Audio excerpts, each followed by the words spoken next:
Hello and welcome to a video by the Atomic Brain Fart. And I was thinking about doing a video and I didn't really know what I wanted to talk about. I'm using a picture of my logo instead of my face. Partly because I really haven't slept and I look pretty disheveled. But I kind of wanted to talk a little bit about personal experience when it comes to politics. More specifically, what you feel and how things change over time that make you feel a certain way. Ever since I was 16, I considered myself a libertarian in one form or another. Between the ages of 14 and 16, I considered myself a communist, and mind you, this was 10 years before communism was considered cool in the 2010s. So back in the 2000s, communism was still considered, at least in some areas of the United States, kind of a stupid idea to follow, according to some. But I guess you could say why I liked the ideology at the time was more aligned to my teenaged beliefs on how society should be run. I believe that everyone should be treated equally. Workers should have rights, the whole gist. And initially I was dismissive of criticisms against communism, even by people who have survived under communism. I guess you could say I became disenchanted with it when I actually heard some stuff from people who have lived under it. And that's when I became a libertarian, not overnight, but I remember my father saying that he was a libertarian and that's why he got to discipline me as harsh as he did, and that's why initially I didn't like the term libertarianism. I just thought it was another way of saying, Republican, because at the time I was very anti-conservative, anti-Christian, and a whole lot of other things. And when I looked it up in the dictionary, I was kind of really sold on libertarianism. It's more of the belief in free will and stuff like that. A very oversimplified definition. I probably will make a video of what I felt about libertarianism in greater detail, but for now I'm just going with a very simplified view to not make this video too long. But over the years, my beliefs kind of shifted back and forth. I remember by the time I was 18 to 20, I kind of was, I thought of myself somewhere between a libertarian socialist and an anarcho-communist. And of course, because I didn't have social media, I really didn't know what I really felt. And this was after Obama became president, and I thought all leftist groups liked Obama, and I didn't care for some of his actions. So I drifted more towards the libertarian right at the time when I was 19 or 20. And also to briefly touch on a subject that's not so much political, but more personal or spiritual. Around this time, I was really also struggling with my religious faith. Because early in my teenage years, I developed a strong sense of thanatophobia, or rather, it was not a great way of discovering one's own mortality. And of course, since I have very religious boomer parents, ironically, my dad was an atheist from when I was a kid to when I was a teenager. God damn it! I already had a brain fart. But I guess you could say by the time I was a teenager, I was already kind of dropping religion. And it was originally a quote from The King of the Hill. I think it was one about where the topic of death was being talked about. And Khan said, just enjoy life, you know. So I was kind of getting to that point. Of course, my mother had a neck surgery. And I had to go live with my dad. And this time he was a born-again Christian. So I was kind of forced into going to church and going on mission trips with him. I mean, I wouldn't mind doing mission trips, but I wouldn't want to do them on religious grounds. I'd rather do them on the basis of helping people. But anyways, back to where I was going with how I was feeling in my late teens, early 20s. Around this time was when I was volunteering at a youth function for a church, because I already no longer could attend it as a student, but I could still volunteer, so I did that.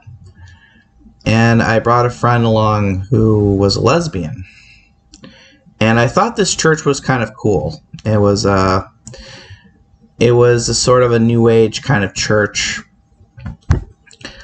in Corpus Christi.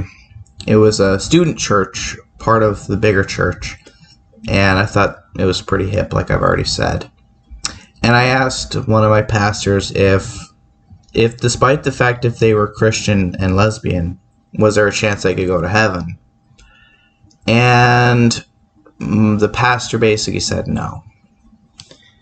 And this is, I mean, I was already a closet agnostic at this point, but it really made me start really thinking about the concept of Christianity, morality, also the thoughts of afterlife, and the things of concept that that religious people call sin, we call human nature.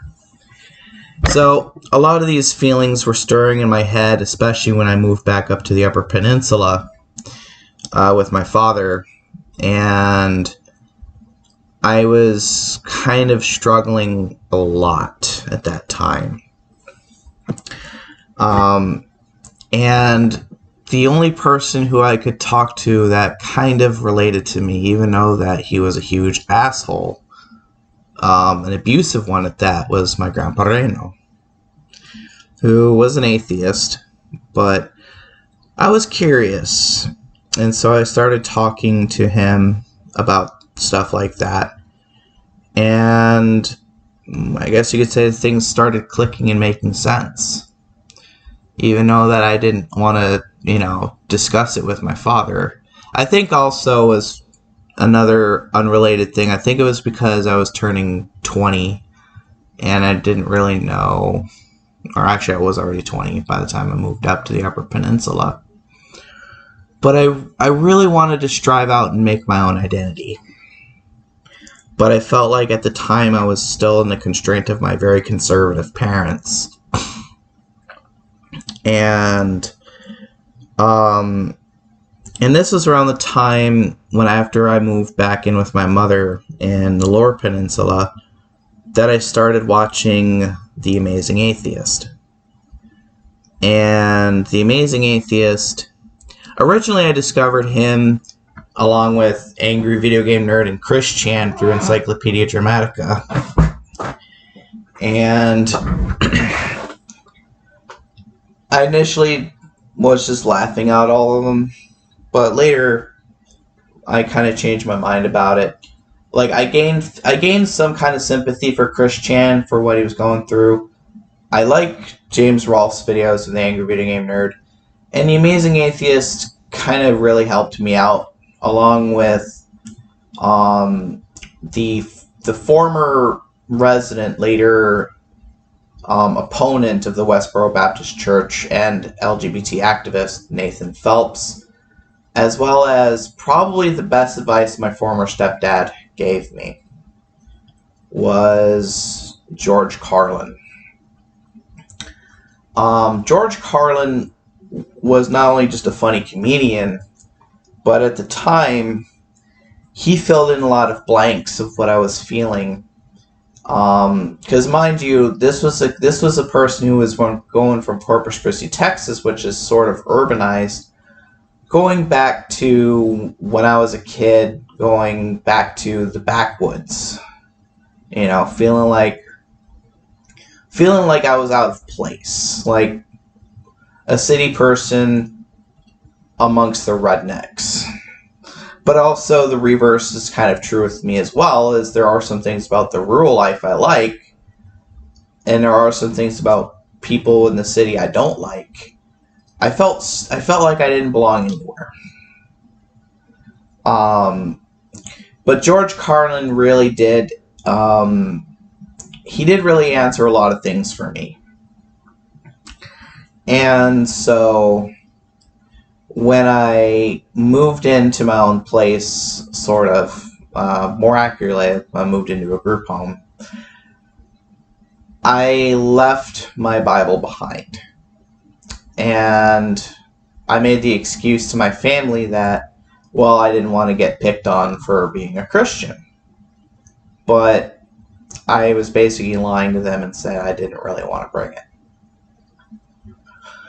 I eventually did tell my parents that I was pretty much an atheist.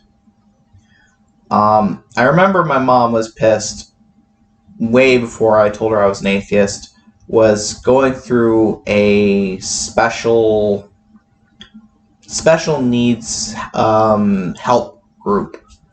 And there was 3 choices. There was Hope Network, Network 180, and Thresholds. And I didn't know really where to choose. I heard Thresholds sucked, but I didn't want to be under a Christian organization either at that time. And I was kind of forced to pick that at the age of 21 by my mother. She's like, I will not have an agnostic or an atheist in this house. So, yeah, I guess you could say my parents were not very receptive of that. And I think, to some extent, I think they still don't like that.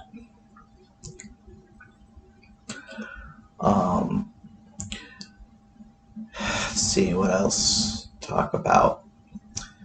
Also, from my early 20s up to my late 20s, I started getting into more of the libertarian right, and later the alt-right.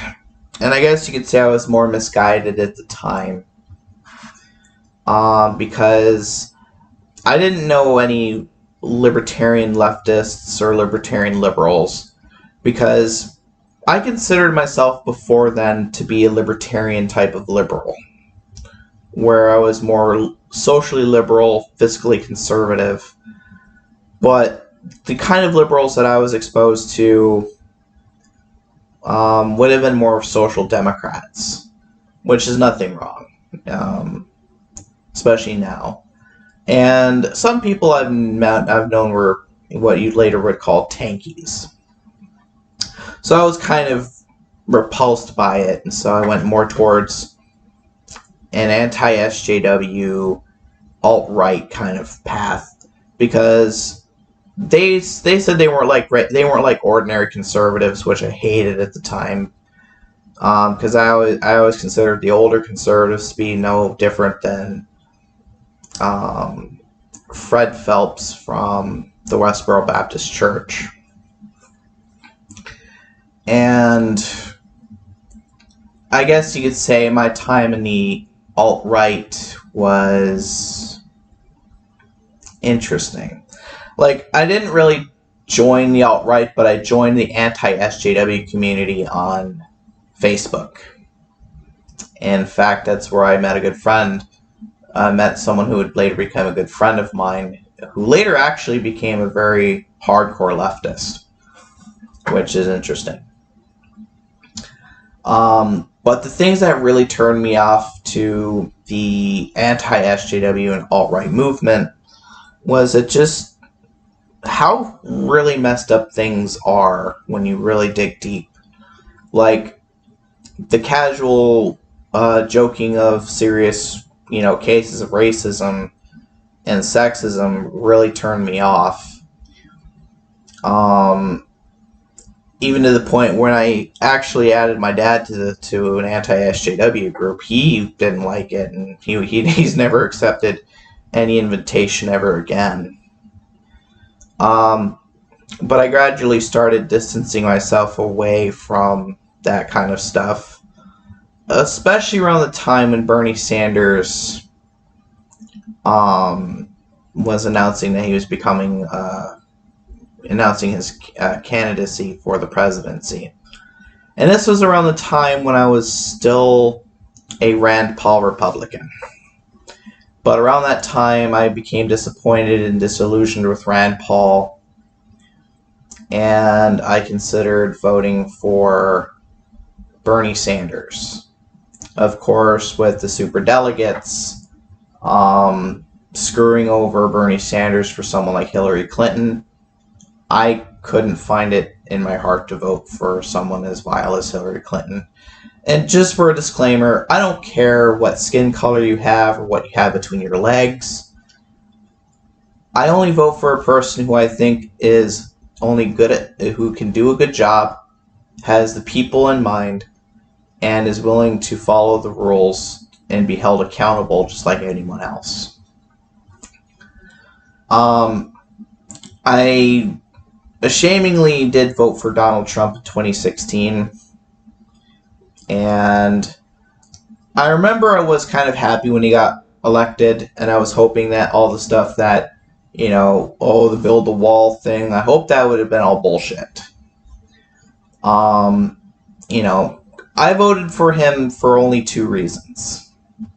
One was he was an outsider. Actually 3 reasons. 2, he seemed like a populist, like he had the people in mind, apparently. And 3, he was a Second Amendment president. Later, to my disappointment, within 3 to 6 months, all of that was turned on its head.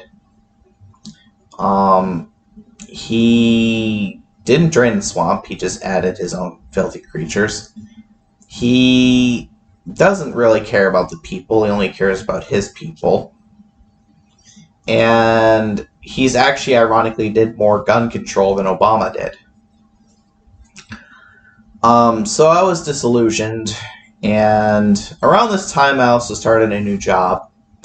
Now, by this time I considered myself an anarcho-capitalist. And I met someone there at my new job who was an anarcho-socialist. So we didn't agree on much early on. But over the course of a year working there, and, him being, patient and nice and explaining things to me, I was able to kind of get more interested in subjects that, I would have otherwise brushed off. I mean, he was the kind of guy who was able to explain white privilege to me in a way that I could understand it and not get pissed off. Because someone had tried to do that to me and saying that all the problems in the world were because of me. Which personally I felt like was a personal attack on me, because at the time I didn't know what the hell she was talking about. And I just got pissed off. But to go back to my own development. So I started around 2016. If you go with the political diagram, I was moderately on the left, on the libertarian left.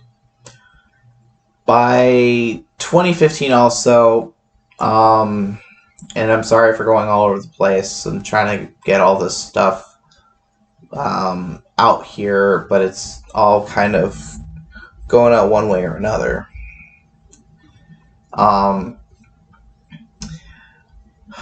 Now I just had another brain fart. Alright. Try to remember. Oh yeah. Around 2015 was the time I made my second YouTube channel. My first YouTube channel attempt was to do a video game channel based on the Angry Video Game Nerd style of videos. And the second videos were basically, because around that time I was starting to disagree with The Amazing Atheist when he was simping for like Elizabeth Warren and stuff like that. So I wanted to make my own YouTube channel.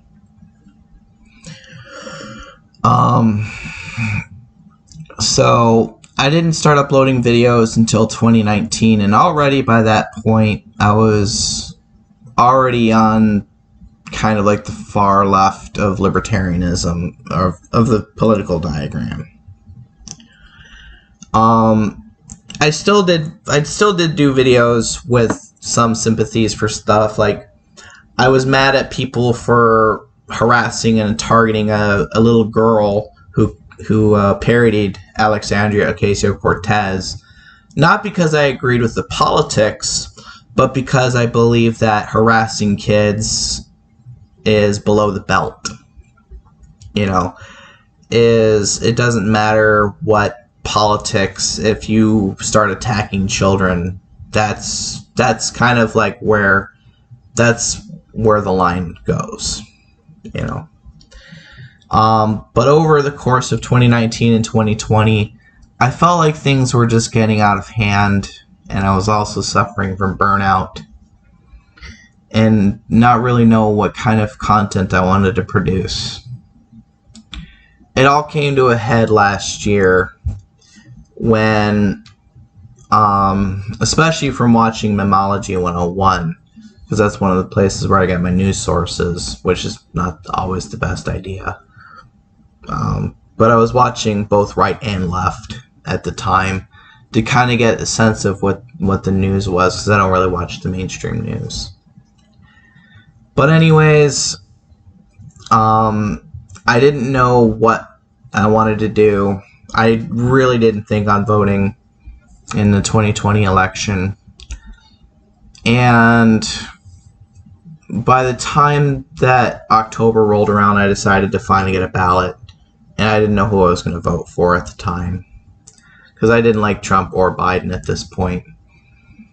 And I felt like I couldn't go on doing what I was doing with my YouTube channel. So I deleted it out of shame, because I felt like at the time I was selling out. But then something happened. I think one of my roommates accidentally ripped up my mail, not knowing what it was, so I wasn't even able to vote anyways. And yeah, well, initially I was kind of upset that Biden won. It's like, well, I didn't like Trump either, so yeah, it doesn't really matter. And then I tried to make another YouTube channel or a couple, and then I got really thinking by the beginning of this year, what do I really believe in? And so, if anything, I've realized that I believe in things that are kind of hard to define. It's hard to really put it in a box. And that's when I realized that this may happen to a lot of people. You know, they may like support a party because they believe in a few things, but it's harder when you have a lot of beliefs that would in effect kind of counteract each other. It's kind of hard to compartmentalize all of your beliefs into one ideology.